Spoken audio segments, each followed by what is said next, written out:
শরীয়তপুরে জাজিরায় স্বামীর হাতে স্ত্রী খুন। শেওড়াপাড়ায় ফ্ল্যাটে স্ত্রীকে শ্বাসরোধে হত্যার অভিযোগ, স্বামী পলাতক। সখীপুরে স্বামীর হাতে স্ত্রী খুন। গেল ৭ মাসে এমনই সব শিরোনামে ছেয়ে গেছে দেশের সংবাদপত্র আর সামাজিক যোগাযোগ মাধ্যম। মানবাধিকার সংগঠন আইন ও সালিশ কেন্দ্র আশোকের তথ্য অনুসারে চলতি বছরের জানুয়ারি থেকে জুলাই পর্যন্ত ৭ মাসে দেশে ৩৬৩টি পারিবারিক সহিংসতার ঘটনা ঘটেছে।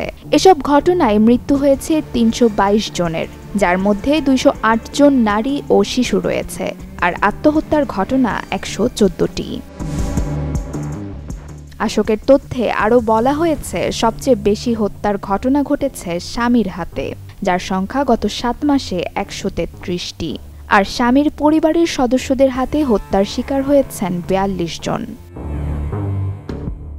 সম্প্রতি সৈয়দা ফাহমিদা তাহসিন হত্যাকাণ্ডের ঘটনায় দেশ জুড়ে চলছে তোলপাড়। ভালোবেসে সিফাত আলীকে বিয়ে করেন ফাহমিদা।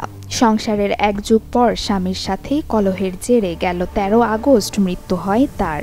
পরিবারের অভিযোগ, ফাহমিদাকে শ্বাসরোধে হত্যা করেন স্বামী সিফাত। অন্যদিকে গত ১৮ জুন সিলেটের গোপালগঞ্জে ঘটে স্ত্রী হত্যাকাণ্ড। লাশ পুকুরে ফেলে দেওয়ার অভিযোগ ওঠে স্বামীর বিরুদ্ধে।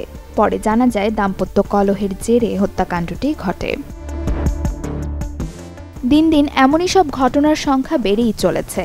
জাতীয় জরুরি সেবা 999-এর তথ্য অনুসারে গত জানুয়ারি থেকে চলতি মাসের ১৫ আগস্ট পর্যন্ত ৮.৫ মাসে নারী নির্যাতনের ঘটনায় ১৭,৩৪১টি কলের রেকর্ড পাওয়া গেছে। হত্যাকাণ্ডের এমন পরিসংখ্যানের সাপেক্ষে বিশেষজ্ঞরা বলছেন, এমন ঘটনা এড়াতে নারীদের সচেতনতা বৃদ্ধির কোনো বিকল্প নেই। এছাড়াও আইনশৃঙ্খলা পরিস্থিতির উন্নতির উপর জোর দেওয়ার পরামর্শ বিশেষজ্ঞদের।